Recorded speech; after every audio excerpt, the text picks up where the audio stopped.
All right, everyone, I think we'll get started here. Thank you so much for joining us today. I'm D.W. Gibson. I'm the director of Art Omi, the writing program at Art Omi. For those of you who don't know about Art Omi, just a quick sketch. We are a nonprofit organization about 2 hours north of the city. We have a 300-acre campus, 150-acre sculpture park that's open to the public, an indoor gallery. And we also run several residency programs for musicians, writers and translators here, of course, visual artists, dancers, architects, all throughout the calendar year. And all of our programming, we try to emphasize bringing together an international cohort. And in this case, writers and translators working from different cultural backgrounds and different languages from all around the world. Obviously, a pandemic has thrown a monkey wrench in that effort to a large extent. But we are very happy to be able to be hosting folks this spring again. We've been working mainly with people coming from the mainland or from the States this spring, and we're hoping to be able to welcome a more international cohort in the fall, but also just wishing everybody safety. And we're so happy we've been able to bring writers back to our campus. It feels very good to be able to do that. So I'm not going to waste any time. We have a fantastic lineup for you tonight, 6 wonderful readers for you, so we'll get right to it. And we're starting off with a bang with Kia Corthron, who's a wonderful playwright and screenwriter. Her plays have been performed all across the US and in London as well. They've earned her the Wyndham Campbell Prize, a very, very prestigious prize. Her screen credits include The Wire and television, a show I think that's familiar to all of us. As if that wasn't enough, she also writes fiction. Her first novel, The Castle Cross the Magnet Carter, won the 2016 Center for Fiction First Novel Prize, and it was a notable book in the New York Times, a critic's pick for the New York Times. Her second novel is coming out just this August. This is the best news for all of us, so we can all get a copy for ourselves. It's called Moon and the Mars, 7 stories. We'll be publishing it in August. Here is Kia.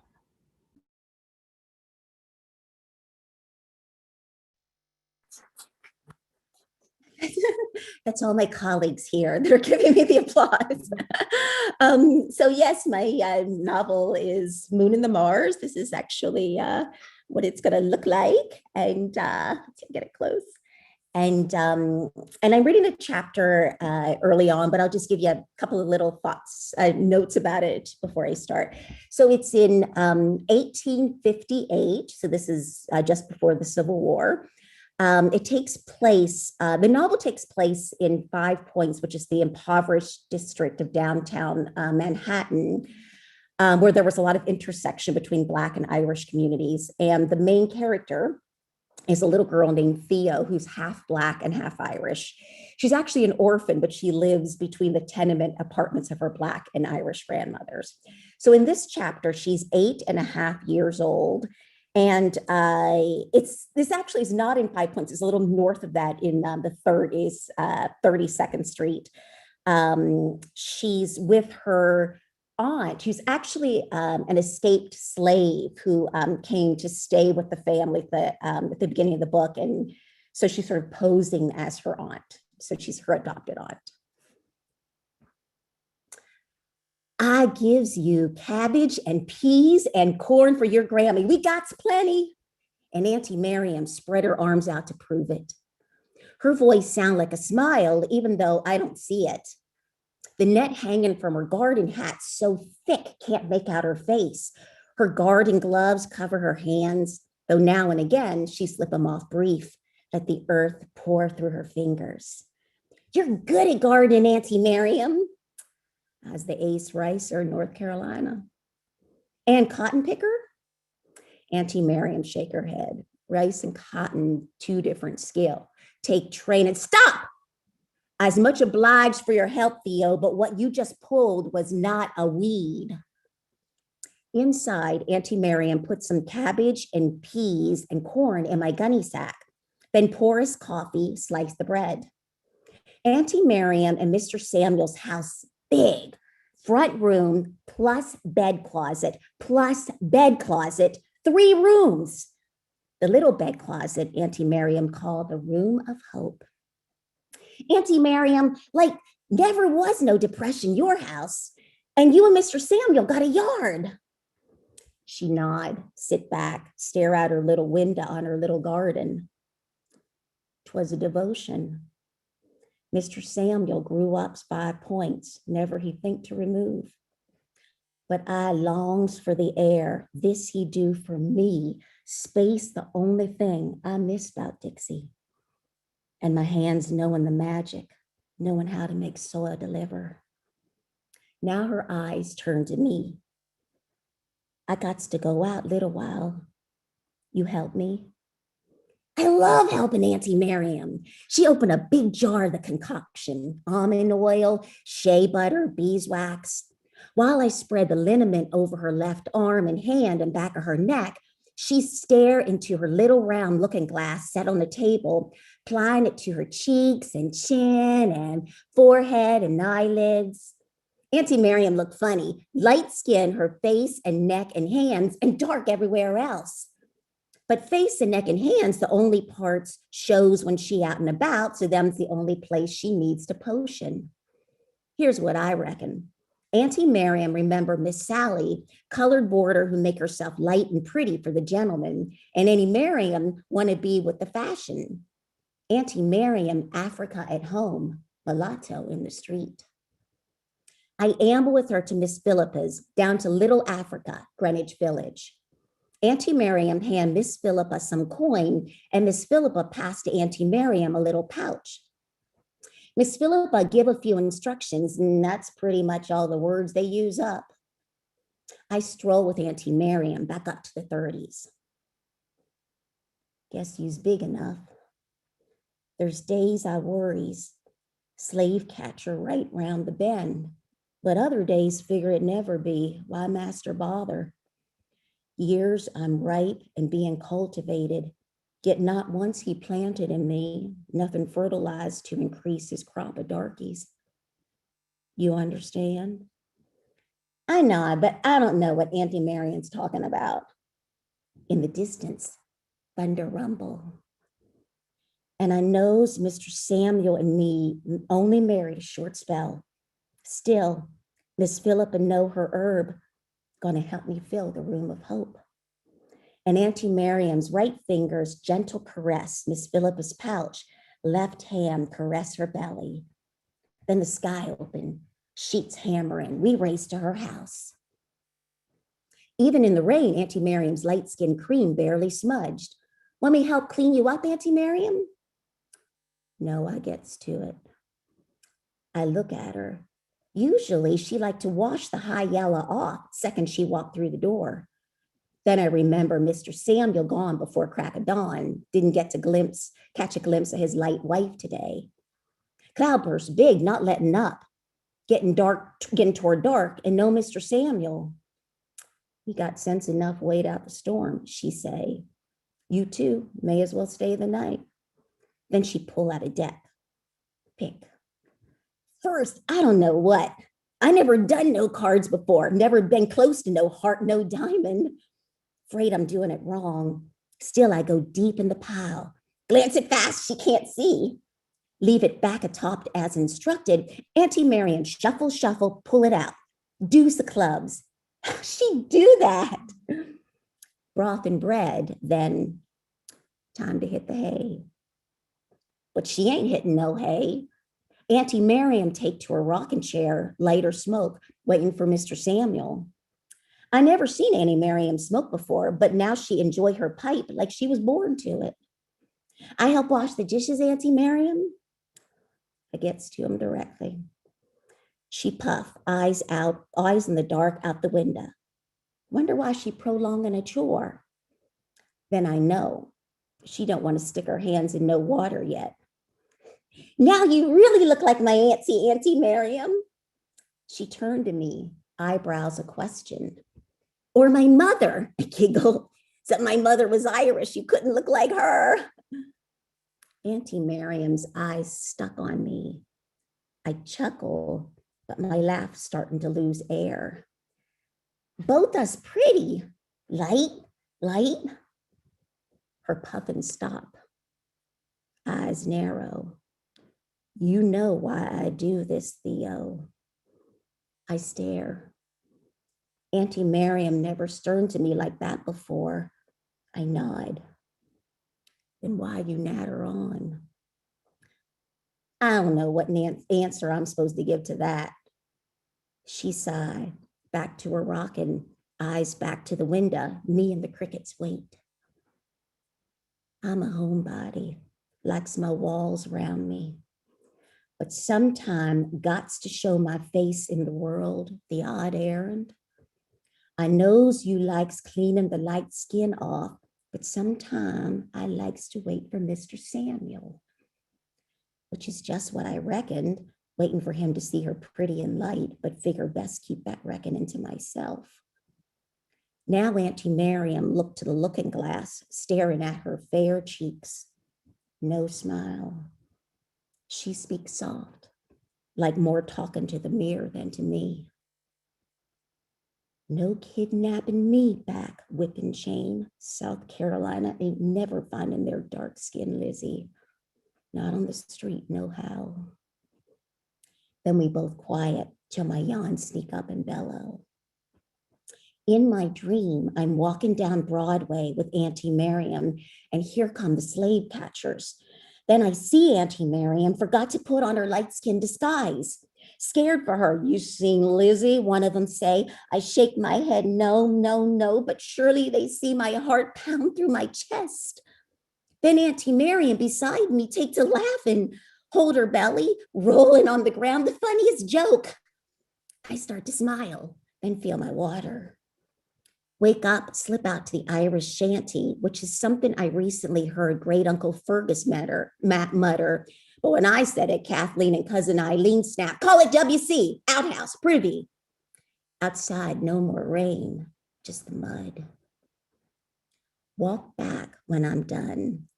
On the stoops, a pail of water for clean and dirty feet. Rub them till they glisten, then step inside. A murmur from the other bed closet. Mr. Samuel must have come home while I was emptying myself. Creep back to the room of hope, notice the other door ajar. Mr. Samuel washing the light skin off Auntie Miriam. Chimney sweeping, Mr. Samuel always carry the soot filth, but now washed. Him darker in me, but lighter in his wife. And on the bed, they sit together. Her face already clean brown, now he work her arms. He do it soft, his skin moving slow against hers. Faces close to each other, eyes warm at each other, and where he washed off the light lotion and her brown flesh peeking through, he kisses. His lips against her clean, soft elbow, brown, soft lower arm, muscle and fat, slow and mellow, her shining deep, dark brown skin, delicate and strong. And the gentle and the tender and the smiling get to feeling so much like something private, like something ought to be only between man and wife, that I get the blush and scurry quiet back to my own room. Good night. Thank you, Kia. That was fantastic. So fantastic. I think that we should all write letters to Seven Story Press to make sure that Kia does her own audiobook. That was really fantastic. So next up is Justin Go. Justin is actually a Art Omi alumnus who's been with us before. We're happy to have him back. You might recognize his name as he is the author of the 2014 novel, The Steady Running of the Hour. And if you're familiar with that book, you know that Justin's novels aren't lighthearted affairs. They require lots of years of research and work. And I think that's one of the reasons why that book was translated into 20 languages. Here's Justin to read us some work. And make sure you unmute yourself, Justin. Hi, everybody. Thank you so much for the introduction, DW. I am going to be doing something a little unusual for me. I'm going to be reading from something that's actually a work in progress. And this book is a book that's, let's just set this here. It's something that's came out of nowhere for me. Like last year when we were kind of all stuck inside, I didn't have anything to work on. I'd finished my second novel and I wanted to do something that I didn't need any research to do. And so I decided that I would write something just that I could do from my house. And I picked up this book about a young woman who gets trapped in a hotel in Japan. And she's a Japanese American woman. And it's sort of based on my own childhood experiences of going to hotels in Japan. And the chapter I'm going to read is about the night clerk who works there. And there's a sort of mirroring between the two characters because she's Japanese American, she's half Japanese, and he's also half Japanese, but he's lived his whole life in Japan. And she's lived her whole life in America and doesn't speak any Japanese. So this is about this strange hotel he works in, which for her, it seems to be going back in time. But she doesn't know what's going on. But this is from his perspective. And this chapter is called The Night Watch. From the first night he pulled on his maroon tunic, the crescent moon emblem on its Mandarin collar, with the crescent moon emblem on its Mandarin collar, Kojiro Yamada loved the night service. He loved the midnight shift best of all. In the deepest hours of the night, Kojiro felt his greatest freedom when the shops and restaurants were shuttered, the carpeted hallways were his alone, and the only sound was the soft jazz on the loudspeakers or the drop of a pack of cigarettes in a vending machine. The Imperial, Kojiro would think, belongs to me. At 1 o'clock, he made his rounds through the sleeping hotel, beginning in the sweltering basement underbelly. He would unlock the heavy steel door and follow the service corridor, passing the night laundry, the room service kitchens, the electrical and boiler rooms. The engineers would salute Kojiro as they scurried past in dark jumpsuits. Kojiro would salute back, the ring of brass keys jingling in his gloved hand. Then he would follow the service staircases from the banquet lobby to the Shinto shrine, upstairs to the wedding hall and photo studio and dressing room, strange and lonely with the lights dimmed, climbing all the way to the hillside exit on the 7th floor. Most nights, Kojiro would complete these rounds without incident, but occasionally the routine was broken by emergencies. There were illnesses, accidents, and mental breakdowns. There was drunkenness nearly every weekend, and Kojiro soon lost count of the red-faced salarymen he packed into taxi cabs in the early hours. There were things more unexpected, events no amount of planning could prevent. There were the Australian wool executives who engaged two geisha to entertain them, then ordered them to undress, not understanding the ocean of distinction between geisha and prostitutes. There was the tattooed yakuza from Kobe who tried to use the open-air baths in the middle of the night, nearly provoking a brawl between his thugs and the security guards. In all these emergencies, Kojiro was the first to arrive, and though he sometimes received assistance, more often he had to solve the problem on his own. The day staff, the night captain told him, can tidy things up in the morning, but it's your job to make it through the night. So Kojiro Yamada pushed his reticence aside, resisting all temptation to beg the captain for guidance. He used intelligence, intuition, and a fair proportion of guesswork, staying calm through every crisis, for he came to learn that the disasters of the night had a way of melting away by dawn, and if he did not panic, things would look better in the light of day. At 4 o'clock in the morning, his eyes on the sweep hand of his wristwatch, Kojiro would step into the outer garden of the Japanese wing, following the neatly swept path as he confirmed that every outdoor light was functional. He followed the moon viewing trail through the trees and along the shore of a small pond, finishing his rounds at a wooden gatehouse with a high white wall. Sometimes he would linger by the gate a moment, watching the stars rise above the mountainside. This was the only door in the Imperial for which Kojiro did not have a key. The only thing he knew for certain about the ryokan was he was not permitted to enter it. The ryokan has its own staff, the night captain had explained. The hotel staff is not permitted to enter, day or night, unless specifically invited. Is that clear? Yes, Kojiro said. But it was anything but clear to Kojiro. Though the hotel staff knew all about the ryokan, it was one of those topics that was never discussed, not even in rumor. When Kojiro worked in the scullery, he had sometimes heard of meals being sent there, but in all his time with the bell service, he had never met a single guest who was staying at the ryokan. Even the name puzzled Kojiro, for while ryokan normally referred to a traditional Japanese inn, these were usually family-run houses of modest scale. Though Kojiro had never been inside the Imperial Hotel's ryokan, the dimensions of its walled garden seemed more like a palace than any inn. Kojiro could not see over the high white wall which wrapped around the hillside for kilometers, but from a certain point high above the moon viewing trail, he had caught a glimpse of a vast tile roof. From that moment on, he had tried to learn what he could from the other staff, but his questions were usually met with indifference. Who stays there? Kojiro asked his colleague Miyamoto. Miyamoto was the same age as Kojiro, but he had gone directly into the night service and was already a first-class clerk. He worked the early evening shifts, spending his spare time listening to obscure jazz records, which he ordered by mail from all over the world. He had recently acquired a screechy atonal album from New York that drove his bunkmates crazy. What do you care, Miyamoto said. They're the only guests we don't have to worry about. I know, Kojiro said, but that place is huge. It must cost a fortune to maintain, and I never see anyone going in and out. Miyamoto, who had been filling out his shift report, looked up at Kojiro in irritation. The whole point of the ryokan, Miyamoto said, is that we don't know who stays there. That's why people book it. Miyamoto set down his breaths, standing so close that Kojiro could smell the salty aroma of instant noodles on his breath. He always gulped down a bowl of chicken ramen on his 5-minute breaks. If you really have to know Yamada, he whispered, his eyes lighting up, they say the emperor himself had secret meetings there. I even heard that Khrushchev met the Americans there because it was the only place the KGB trusted. They didn't think we'd let the Americans drill microphone holes in a national treasure. Kojiro felt breathless. A national treasure? Of course, Miyamoto retorted, pulling his chin back. They say it was already famous when Basho stayed there. Basho? Kojiro cried, but that's impossible. Miyamoto bared his teeth in a grin. Enough already, he said. I've got to finish this report. Thanks. Fantastic. Thank you, Justin. I think it's such a great premise, isn't it? To pick a intriguing setting like that, that you can introduce through which you can introduce so many characters and lives. I think that's a really good way to structure a story. Thank you so much, Justin. Next up, we have Theresa Hoddle.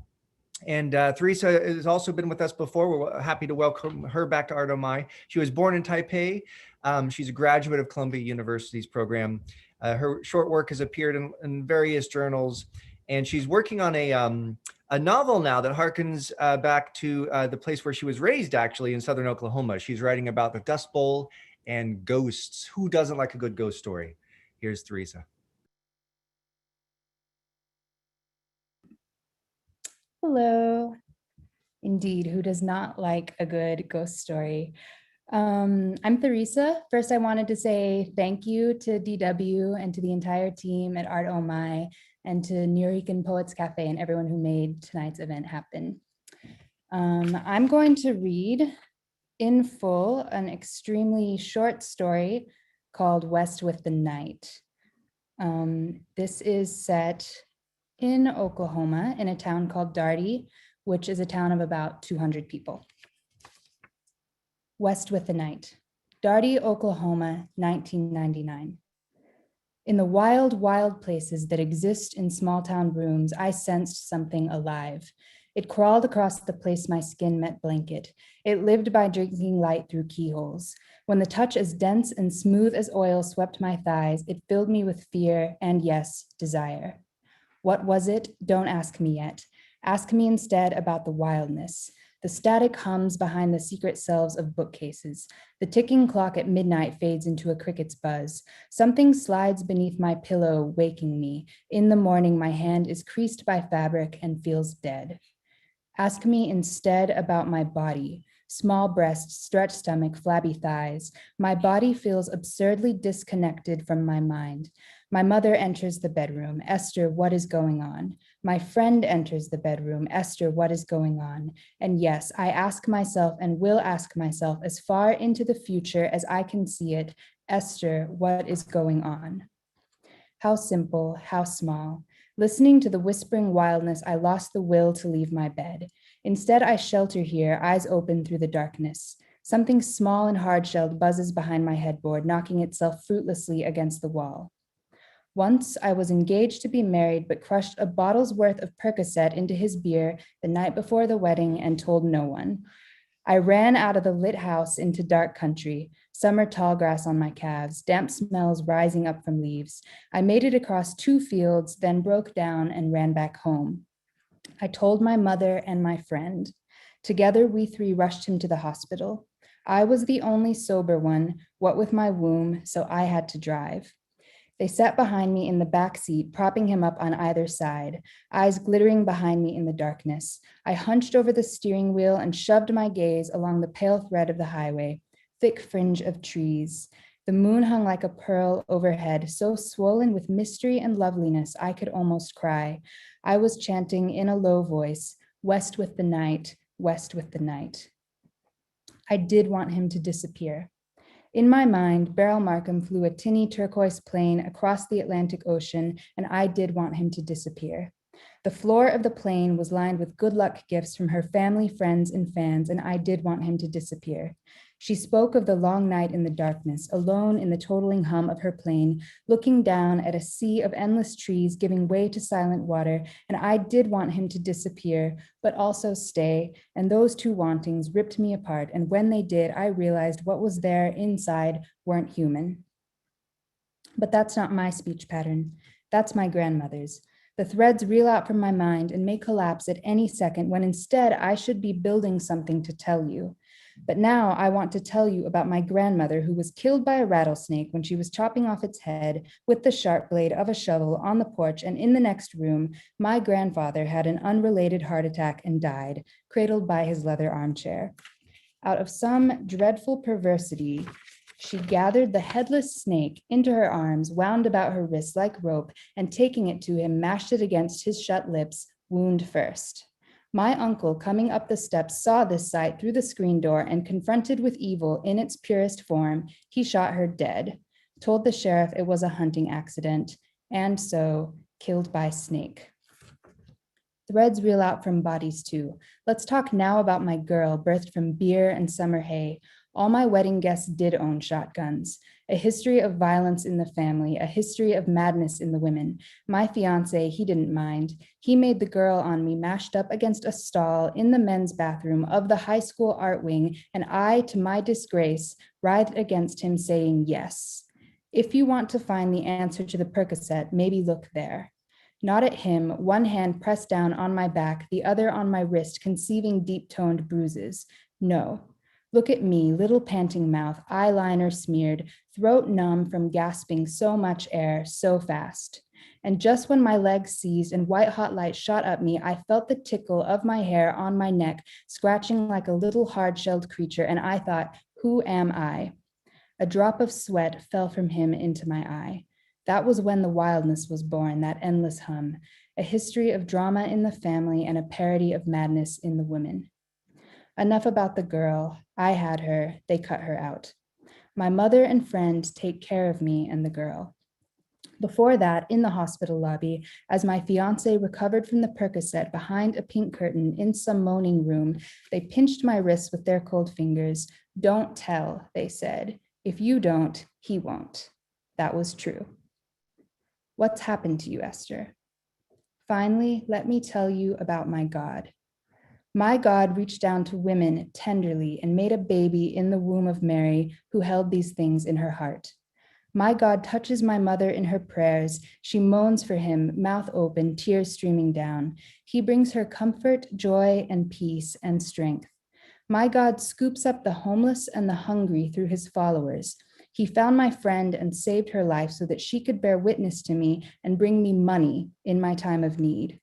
My God is a pillar of fury. My God is a holy fire. When you talk about their God, I don't know who you mean. That laughable cloud man, that institution, that prayer stuffed between fists with a sweaty farm cap, Baptist praying for the rain. That is not the God who thunders through my thoughts. Where does the wildness come? It comes to me in small rooms in my bed. It comes to me like oil slides relief over my skin. The secret living thing unknots my mind, loosens the threads that bind my body, lets my limbs deaden so I can simply hear. Crickets, hum, an endless sea. My mother and friend peep at me through the doorway. I hear them praying through the walls. They beg for Esther's recovery. They pray for Esther's safe passage through the valley of shadow, through temptation, through bitterness and pride. They pray that Esther will gain the strength of body and mind to leave this bed and live. West with the night, west with the night. I hover high above the sea, turquoise tinny wings, fighting currents of the air. I know that eventually my mother and friend will succeed. They will carry me to the shore where I will once more love him and long for his touch. Thank you. Good job, Theresa. So much packed into that story, and a good example of how much life you can pack into short fiction, and also the going back and forth between the intensely intimate, a crushed bottle of Percocet the night before a wedding, and and sort of the shared experiences of interpretations of God and so forth. We have Loubna up next. And before she reads, I just want to give a quick shout out to one of our residents who's off camera there supporting his fellow residents. Rich Benjamin is also with us this spring. And he's known for mostly his nonfiction work, of course.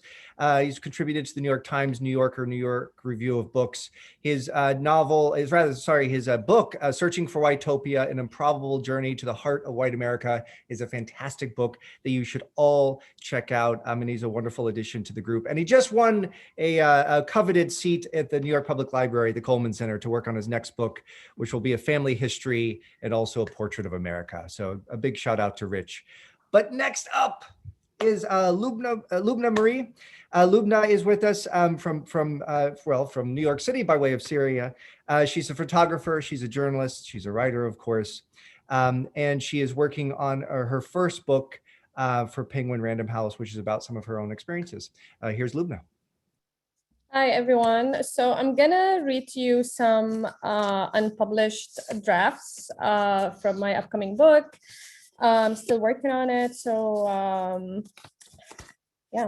it's from a city called Aleppo. I was in the eastern side, which was rebel controlled in 2013. And I was working as a photojournalist for Reuters. And this section is about me Skyping with an ex-partner of mine. In eastern Aleppo, I hang two lenses from my neck. One, a wide angle, the other is 2070 zoom. They pound like a pendulum against my pelvic bone when I run. I don't feel pain while I'm running. I only notice the bruises later when I shower. I've been living here for 2 months now. My photos have been appeared in New York Times, Time Magazine, and Washington Post. Peter is proud and has been supportive. He even got me an extra small set of body armor and insisted I promised that I would return to him in one piece. We Skype every night. I tell him about the bombing, how barrel bomb can turn a 3-floor building into dust in a matter of seconds, how you can hear people screaming under the rubble for days, and how we feel relieved when the screams stop because we know they are in a better place. I tell him about the mosquitoes and how I had to cut my hair, spray it with Piff Puff, which is a bug spray, and wrap it with plastic bag to get rid of lice. It worked. I tell him how in eastern Aleppo, you run from things you don't see, like ghosts. It seems that they are everywhere and nowhere. They are not visible, but they are around you, watching, waiting. Snipers. It's like a minefield.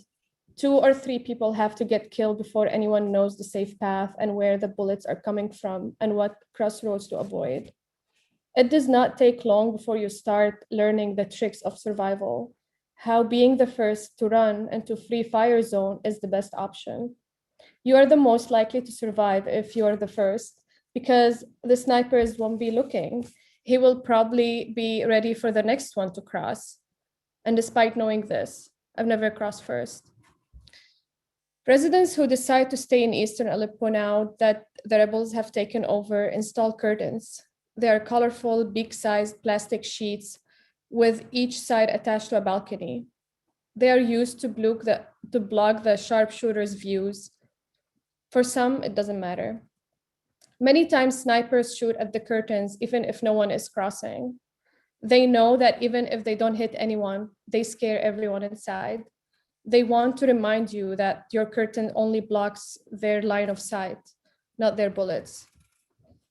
I think back on my first sniper run, dashing across the street, exposed to regime fire. I kept crying and yelling to my friend, I can't do this. I screamed in full view of a rebel fighter who's standing on a nearby balcony. He started laughing out loud at me. What's wrong with you? Don't be a child. And he was right. I was not a child. I was 22 years old. It was around sunset. Usually snipers go crazy around this time, racing the sun and shooting wildly to score as many kills as possible before the end of their shift. Just close your eyes and run, the guy yelled at me. So I closed my eyes and run. But I don't fear their bullets. They're just hard metal, but somehow an abstraction. My head, my legs, my arms, my heart, they're more real. And I fear not knowing where I might get hit. It's like waiting for that stinging pain. You have to stay fully alert while running. My hijab falls off. My cameras make me heavier and slower. I hate covering my hair, but I have to. I feel the sweat around my neck, and it's August, and the average temperature is 100 degrees during the day and blistering in direct sunlight. My fear of snipers lessens every day in Aleppo. I become used to the idea that my neighbors are my enemy. You can even hear them talking. They hide behind sandbags and damaged buildings, an identical scene to what you see on the rebel side of town. Only the flag is different. They raise the red one with 2 stars, and we raise the green flag with 3 stars, the flag of the opposition. It's around sunset. A photographer friend of mine comes to pick me up. Sorry, this is like a different scene. Sorry, I forgot. Sorry. Okay. It's around sunset. A photographer friend of mine comes to pick me up, and we go to a neighborhood in eastern Aleppo called Kerm al-Jabal. On the way there, we stop on a street crossing. Someone points to a car less than 10 meters ahead, and I can see the bodies inside, but they're not complete.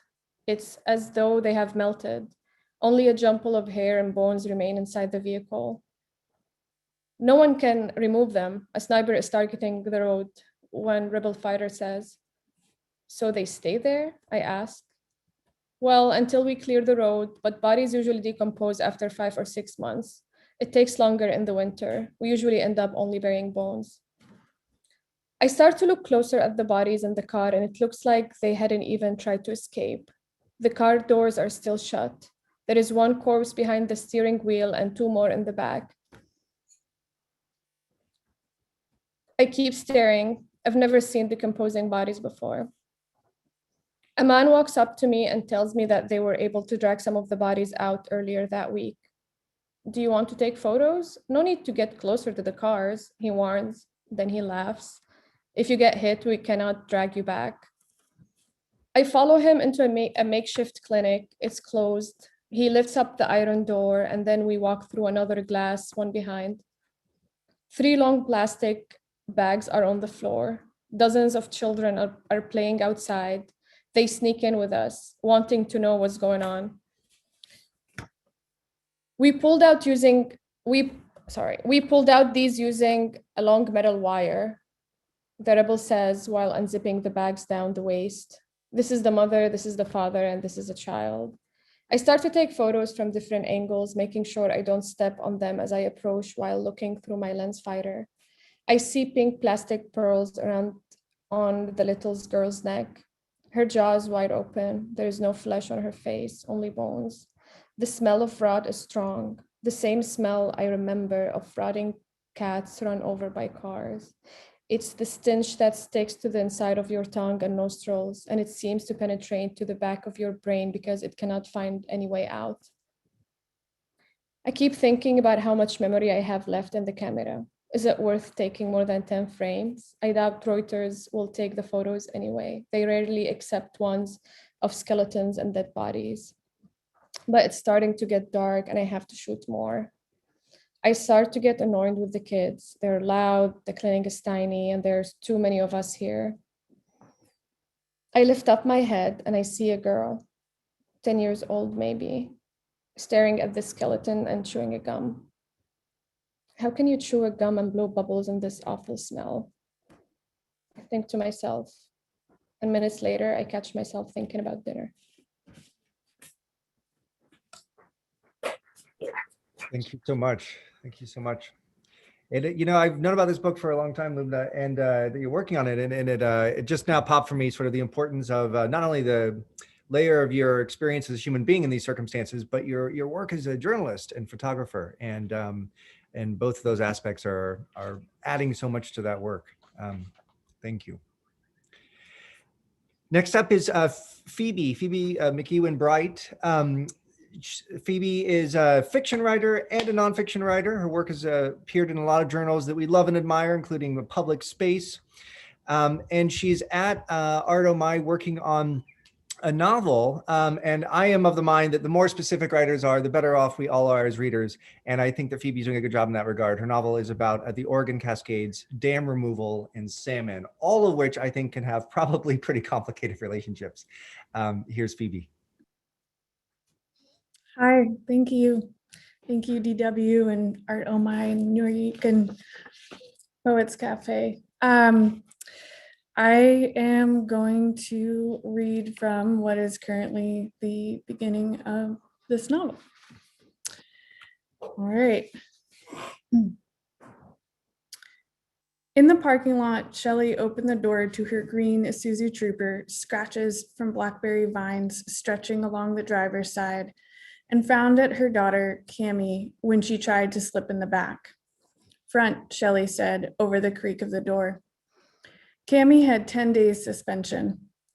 Where does that girl live? Shelley asked. You're gonna fix this. I think they call that harassment, Mom.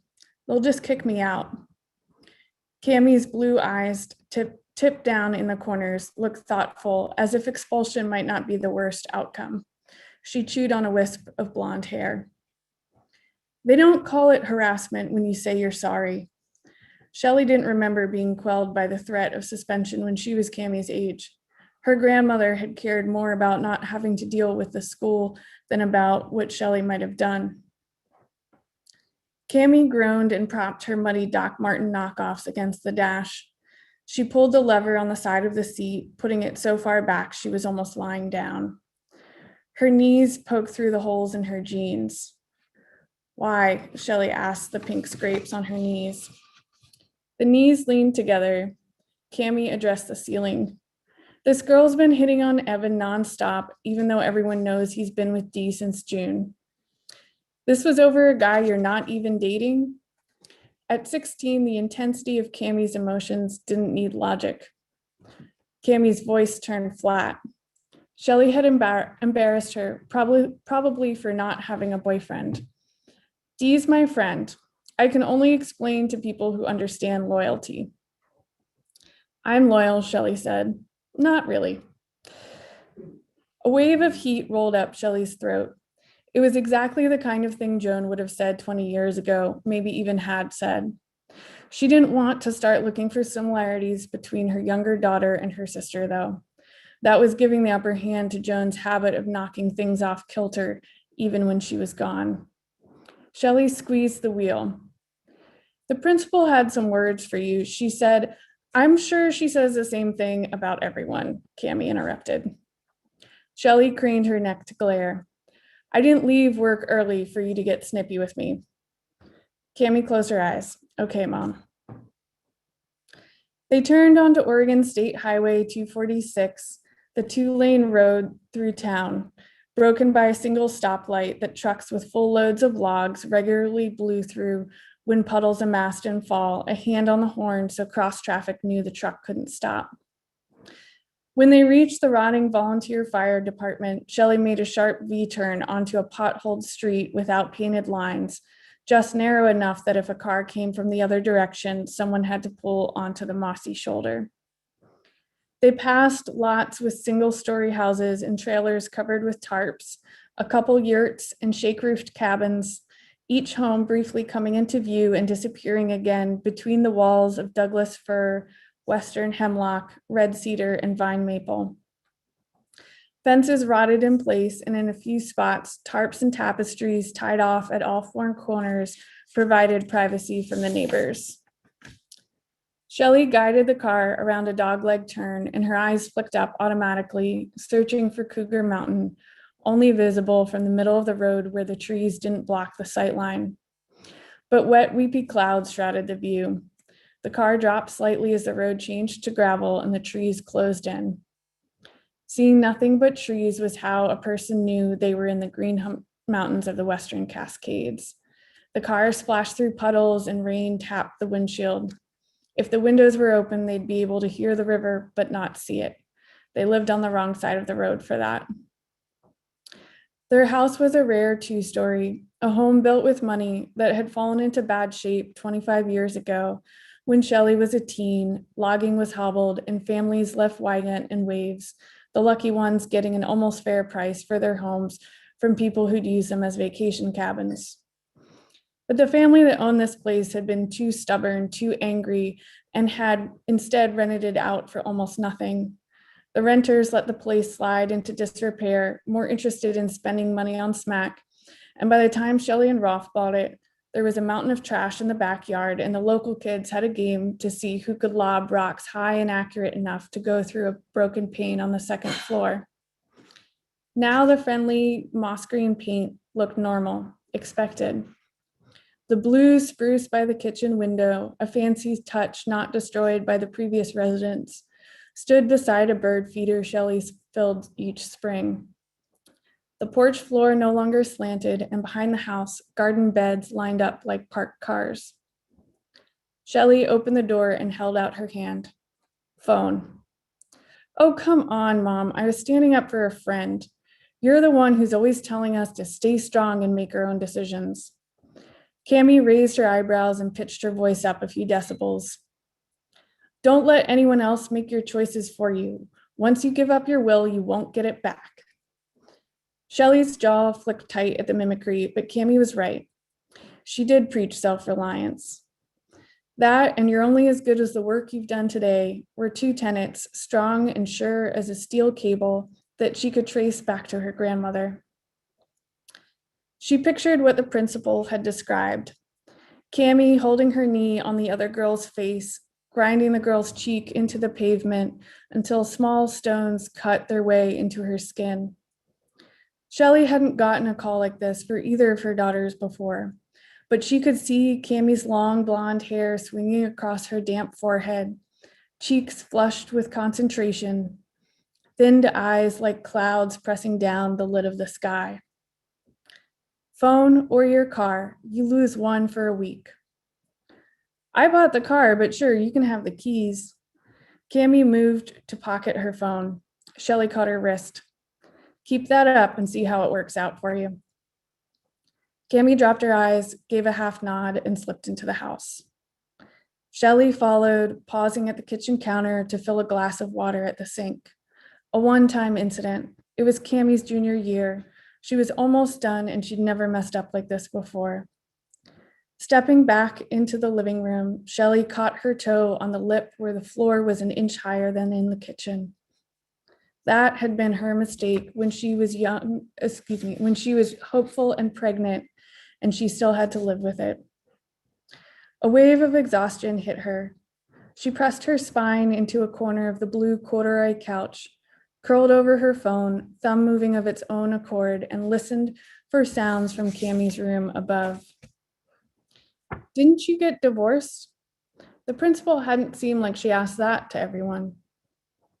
At least Shelley had shot back 3 years ago with enough disdain to show the woman was reaching. But the principal's pale fingers had clutched at her chunky turquoise necklace as she cut Shelley off to add, this kind of savagery isn't typical in girls. But of course it was, and Shelley felt sure she knew that. For the first time, Shelley wondered if the woman had overheard something while posted up at the bar with her glass of white wine. Every family had their stories passed around, whether they liked it or not. Thank you. Thank you, Phoebe. Yeah, I think that image of a thumb moving of its own accord across a touchscreen will stick with me for a little bit. Our next reader, and last but certainly not least, is Katie Moulton. Katie was with us several years ago when she had just graduated with flying colors from the graduate writing program at Indiana University. And since then, she's built out a career that includes creative nonfiction, as well as music criticism for The Believer, Oxford American, Tin House, Boulevard, Catapult, lots of other publications. She lives in Baltimore now, and she will share her work with us now. Here's Katie. Thank you so much, DW. Thank you to everyone for being here. Thank you to the Nuyorican Poets Cafe, legendary place. So very excited. Thank you to Art Omi for having me back. It's been really great. I'm going to read just the beginning or the first half of an essay that's a little bit older, but I was inspired to read it. I've never read it before, by conversations we've been having here in residence. So this is called The Woman in the Wall. The second time I lived alone, I slept in a large room with 5 doors. Beyond the doorways, the rest of the 100-year-old house unfolded: living room, kitchen, parlor, center hall stacked like a spine. Behind my pillow were 2 big windows that didn't open, but rattled pleasantly with the wind and the night trains. One night, I woke up to the knocking, rap, rap, rap, rap, echoing all around me, insistent. I snapped to, a throb in my ears. The noise was coming from the front door. Rap, rap, rap. 2:20 a.m. I froze flat under the quilt. Then it stopped. Maybe I didn't hear what I heard. Maybe I was still dreaming. The last thing I'd seen through the window behind my head was the moon, upside down and strobing through the blinds.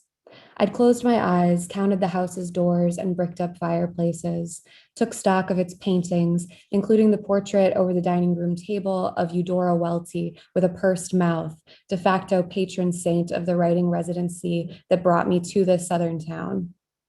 I pictured what lay beyond the walls: the identical bungalow next door and its occupant, a single man, middle-aged man I never met, rows of white trucks behind the post office, a field. From there, the town spread, inching away from itself like a universe. The knocking came again, round and pounding, not a knuckle rap, but the side of a fist. Boom, boom, boom, boom. Then silence. I'd left a light on, which would now illuminate my every move. The front door was framed with floor-to-ceiling glass. I stayed still, scrolling through scenarios. No voice sounded, no footfall. If the knocker needs help, will they cry out? Are they circling the house, its abundant windows? Are they looking for home? Cold air pushed through the window seam. A woman living alone has heard every story about the woman living alone, every knock in the dark. We know the knock is for us. Should I call someone or go back to sleep? I could engage with the knock, investigate like a responsible citizen or a rational being with a general response to stimuli.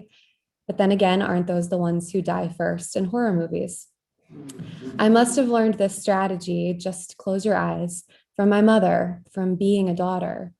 To help me fall asleep when I was little, sometimes she would leave the tiny TV playing in my room, soft and staticky. Sometimes she'd trace patterns with her fingers over my cheeks and forehead, down my nose until everything dissolved. This was the power of relinquishing. Nothing bad can happen while you sleep. The innocence of unconsciousness protects you. As a child, one story troubled my dreams more than any other. I'd heard it from a glorified babysitter who had told the tale to us latchkey kids one snow day at the YMCA. The setting of the telling was totally unscary, huddled in a multi-purpose room with laminate flooring and wall-to-wall mirrors for aerobics classes, everything the color of the fluorescent lights overhead. The classic version of the story goes like this. A man marries a woman who has an arm made of solid gold. They live contentedly together for many years, but more than his wife, the man loves her golden arm. Finally, the woman dies. Her husband buries her in the swamp outside town and makes a great show of his grief in front of the neighbors. He decks himself out in black. He cries into his beard. That night, however, he returns to the grave and digs into the wet soil. He brings up his wife's body and saws off her golden arm. He bundles the arm in a sack, replaces the corpse in the ground, and goes home. He places the arm, that precious thing, under the pillow beside him and falls asleep. At midnight, he wakes to the wind. The wind is blowing, moaning, almost like a voice. The wind blows harder, rattling the windows, pushing inside. Now he's sure he hears a voice. Whose? The man shivers in his bed, listening. There's a thud, thud, thud up the cabin steps, thud, thud on the door. Who's got? The man stays still, hears the latch. Then he knows, whatever it is, it's in the room. Who's got my? He's shivering. There's something very cold next to the bed, standing over him. And then he can hardly breathe. The voice is right in his ear. Who's got my golden arm? People have been telling versions of this folktale for centuries. In the Arne Thompson Uther Folktale Index, it's type 366, a narrative called A Corpse Claims Its Property. Sometimes the corpse has been robbed of a prized dress, silver dollars holding down closed eyes, a human liver passed off as beef, a bone boiled for soup. The body seeks what belongs to it. It doesn't stop. The story of the Golden Arm is included in Mark Twain's How to Tell a Story and other essays, with notes on how to keep an audience in thrall, how to set the mood, make sound effects, quote, set your teeth together and imitate the wailing and wheezing sing-song of the wind.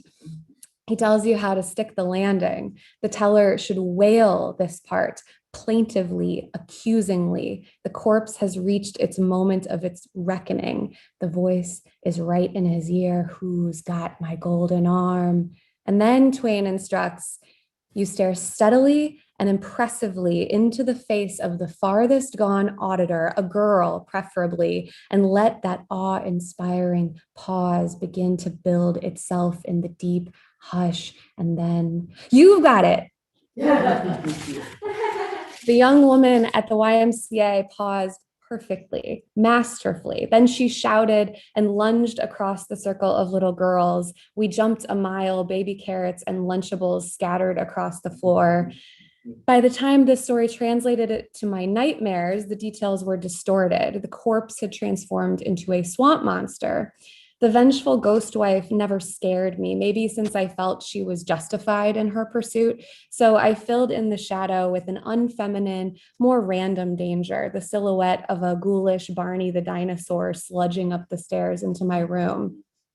In my dreams retelling, whatever it was that the man had stolen from the creature, he then chopped, cooked, and ate. He went to bed greedy, but no longer hungry. When I moved into that house with all the doors, I had taken precautions to feel safe. I smudged with sage, double-checked the locks, paid my respects to Eudora.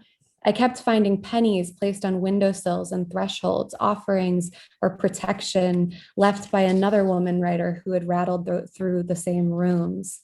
Maybe we both sensed that by taking up this temporary space as transitory writers, unplaceable women, we possessed a liberty that would at some point be recalled. The first time I lived alone, I slept in a studio apartment in an old brick building overlooking a Grateful Dead bar. I had moved across the country to Denver for a job as a music critic, and I walked to my office past the unsinkable Molly Brown's house. One evening, a weeknight, I'd seen a clutch of young women tramping down the back stairwell. Based on their outfits' ratio of crochet to skin, I guessed that they were going next door to Quixote's The Deadhead Spot. I settled in for a night with my laptop. Deadlines and late shows and the adrenaline of a new life made me keep strange hours, all hours. I was familiar with the sunrise flush out my window. I knew the dumpsters directly below my window were among the most popular in the city for digging and puking. I woke every day to a 10-foot mural of Jerry Garcia's face glowering up at me, but I still only knew one song by the Grateful Dead. The knocking came at 2 a.m., insistent and loud, banging, though not at my door. The sound continued, rhythmic, forceful, pausing occasionally, echoing. My mind filled in the space. Was someone beating a large rug in the stairwell? Thwap, thwap. I waited. When it didn't stop, I opened the door to the hall and listened. I heard another thud and then whimpers. I figured it was a neighbor returning from a bender, and they'd cry it out soon enough. But the banging began again, louder, more desperate. I figured the sooner I helped them, the sooner they would shut the hell up. I moved toward the knocking. I pushed open the door to the back stairwell and called up softly so as not to frighten. Hey, are you okay? A muffled voice whimpered back, do you have a saw? I climbed a stair, 2, 3, and turned on the landing. And that's when I saw them. There, above my head, sticking straight out of the plaster wall, the legs. Thank you. That's fantastic. Thank you so much, Katie. Wow, so many things in there to think about, and the lasting, that idea of possessing a liberty that might be recalled is something that really sticks in my mind. Thank you, Katie. And thank you all for joining us. So those are the readers we have for you, and we hope you enjoy them. Please do visit our website, artomi, artomi.org. We have fantastic information there regarding some of our public-facing programming, including our sculptural park that I mentioned that is open to the public. Reservations are required these days, so please do take a look at the details there, but we'd love to welcome you all to our campus, and hope to have more programming for you this summer. And in the meantime, we ask you all to stay safe, and we give our hearty thanks to the New Yorkers Poets Cafe for hosting us tonight and collaborating with us for this event. Thank you so much. And yeah, one big dance around by everybody would be great if we could just see the whole group all masked and wave off to you all. Thank you so very much, everyone. You rock. Thank you, thank you, thank you. Good evening, everyone. Take care. Bye-bye.